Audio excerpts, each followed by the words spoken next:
आप सबका बहुत बहुत स्वागत। आज चंडीगढ़ के लिए, पंजाब के लिए और सारे देश के लिए एक ये बहुत ही गौरव का दिन है कि एशियन रिले चैंपियनशिप हमको मिली। और उसका जो विधिवत कार्यक्रम होता है कि जहां खत्म होती है, वहां से अगले चैंपियनशिप जहां होती है, उनको वो जो है झंडा जो है वो सुपुर्द करते हैं। तो अब एक तरह से हमको एक अधिकृत रूप से इस झंडे के साथ ही ये जिम्मेदारी हमको मिल गई कि अगली एशियन रिले चैंपियनशिप चंडीगढ़ में मई के महीने में आयोजित होगी। तो ये हम सब के लिए बहुत प्रसन्नता का विषय है कि लगभग 37 वर्ष बाद 89 में हमारे यहाँ एशियन चैंपियनशिप हुई, उसके बाद हमको यह मिली है। तो मैं सोचता हूँ कि ये हमारे लिए बहुत ही सम्मान का और खेल की दृष्टि से चंडीगढ़ दुनिया के मानचित्र पर उभरे, उसका एक अवसर हमको प्राप्त हुआ है। हम एशियन चैंपियनशिप यहाँ दिलाने के लिए हमारे जो सारे के सारे स्पोर्ट्स के एसोसिएशन के अधिकारी हैं, इनको भी बहुत बहुत धन्यवाद कि आपने प्रयत्न करके ये हमको दिलाया। उसके लिए हम आपका बहुत अभिनंदन। मैं सोचता हूँ कि लगभग 20 देशों से 250 से अधिक, यानी एक तरह से दुनिया के जो श्रेष्ठ धावक हो सकते हैं, उनको यहाँ हमारे जो खिलाड़ी हैं, हमारी जो जनता है, उनको उनके खेल को देखेगी। और मैं सोचता हूँ कि भविष्य के बच्चों को तैयार करने के लिए ऐसे आयोजन बहुत प्रेरणा देते हैं, उनको उत्साह देते हैं, आगे बढ़ने का मौका देते हैं। और जैसा कि भारत में ओलंपिक 2036 में होने वाला है, तो मैं सोचता हूँ उस दृष्टि से भारत और भारत के सारे के स्पोर्ट्स के लोग अपने आप को वेल इक्विप करें। उसके लिए एटमॉस्फेयर बनाने की दृष्टि से भी ये जो हमको प्रतियोगिता मिली है, ये बहुत ही लाभकारी है हमारे को और हमारे बच्चों को भी। और विशेष करके चंडीगढ़ और हरियाणा और पंजाब को तो एक स्वर्णिम अवसर मिला है कि हमारी प्रतिभाओं को हम उस प्रतियोगिता के लिए तैयार भी करें। केवल हम खेल का आयोजन ही नहीं करें, तो हमारे बच्चों का भी परफॉर्मेंस अच्छा बने, ये भी हमारी जिम्मेदारी है। क्योंकि हमारे यहाँ होगा और हम बिल्कुल खाली हाथ रहेंगे तो हमको लगेगा कि हमारी कमजोरी रही है। कोशिश करेंगे कि हम उसमें अच्छी तरह से पंजाब, हरियाणा और चंडीगढ़ तीनों मिलकर के कोई न कोई अपना परफॉर्मेंस इस तरह से करे कि हमको एशियन चैंपियनशिप के साथ साथ ओलंपिक चैंपियनशिप के लिए भी हमारे बच्चों को तैयार करके उस दिशा में भेजने के लिए हमको एक अवसर मिलेगा। तो मैं सोचता हूँ इस प्रतियोगिता को सफलतापूर्वक करने के लिए जिस प्रकार की उन्होंने हमारे साथ डिमांड रखी है, जो हमारा सेक्टर 7 का जो एक गेम का जो हमारी जगह है, स्पोर्ट्स कॉम्प्लेक्स जो हमारा है, उसको भी हमको उनके मापदंड के अनुसार, अंतर्राष्ट्रीय मापदंड के अनुसार उसे तैयार करना है। उसको हमने अपना प्रारंभिक काम तो शुरू कर दिया है।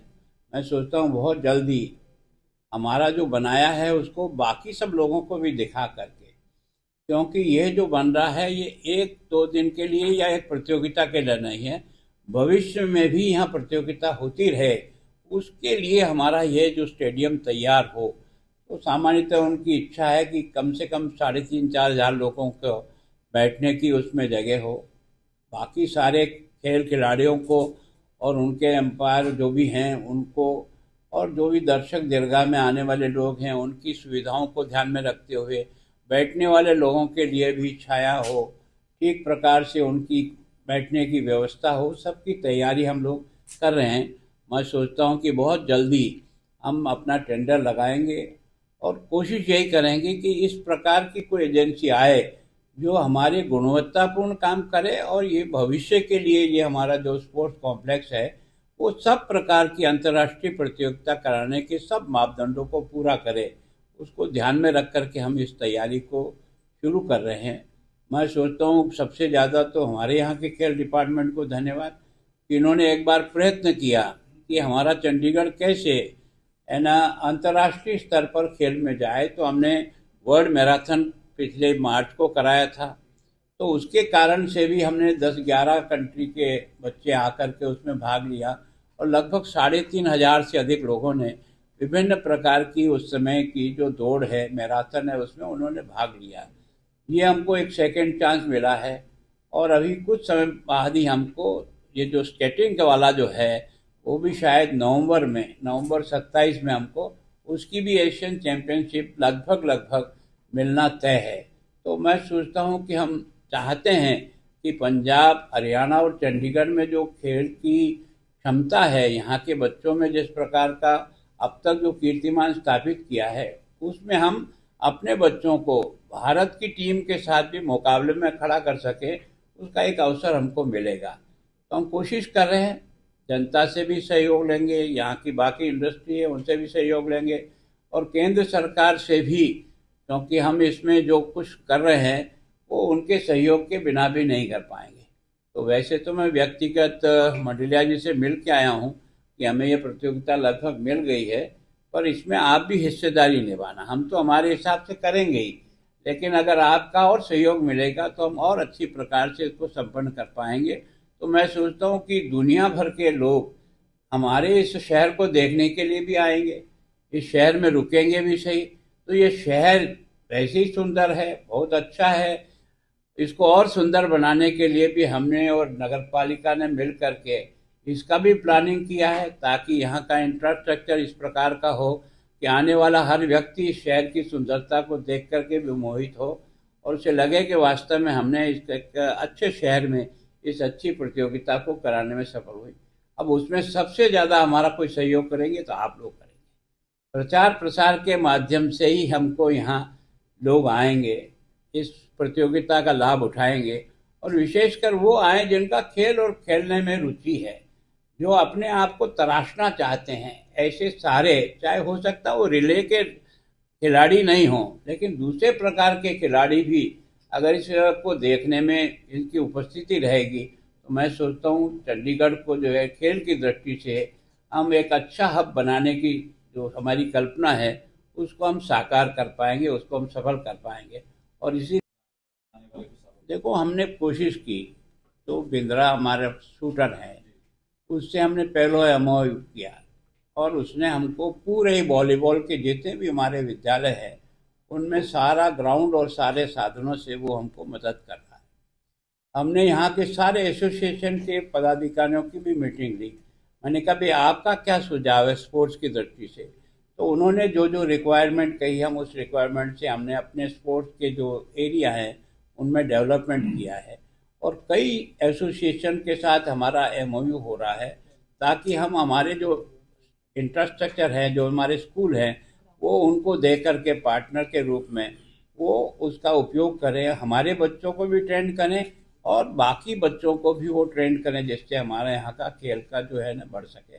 हम लोगों ने यहाँ मेरे आने के बाद में तो मैं सोचता हूँ ये पहला देश का एकमात्र हिस्सा होगा जिसने 32 करोड़ रुपया हमारे बच्चों को स्कॉलरशिप के रूप में या अवार्ड के रूप में जो है ना उन बच्चों को दिया है।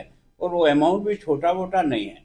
उस बच्चे ने और उसके परिवार ने कभी सोचा भी नहीं होगा कि मुझको 40 है ना एक तरह से लाख रुपया साल का भी मिलता है, मुझे 12 लाख रुपया साल का भी मिलता है, 5 लाख रुपया भी मुझे साल का मिलता है। तो हमने उस बच्चे को केवल और केवल बच्चे के खेलने के लिए नहीं, उसके परिवार को भी एक तरह से आर्थिक दृष्टि से मजबूत करने की दृष्टि से हमने प्रयत्न किया और उसके कारण से अब ये पॉलिसी हमने 2023 में बना दी। लेकिन अभी भी इस पॉलिसी में एक कदम और जो हमारा बाकी रहा है वो ये है कि अच्छे खिलाड़ियों को हम यहाँ जॉब में ठीक तरह से एडजस्ट कर सकें, ताकि उन बच्चों को आज जो है ना हमारे बच्चे कई बार जो पंजाब और हरियाणा जाते हैं वहाँ उनको स्पोर्ट्स के हिसाब से कोई जगह मिल जाती है। अभी हमारे यहाँ उससे नहीं मिली, उस पर हम काम कर रहे हैं, बहुत जल्दी उसमें हम निर्णय कर लेंगे कि उनको मिले। लेकिन मेरी मान्यता है कि स्पोर्ट्स में नौकरी लगने के बाद उसको अपना समय स्पोर्ट्स में ही देना है, तब तो हम उसका सिलेक्शन का कोई अर्थ है। बाकी उसको नौकरी मिल जाने के बाद खेल छोड़ करके केवल और केवल नौकरी करने लग जाए तो वो हमारे लिए और भविष्य के लिए उपयोगी नहीं है।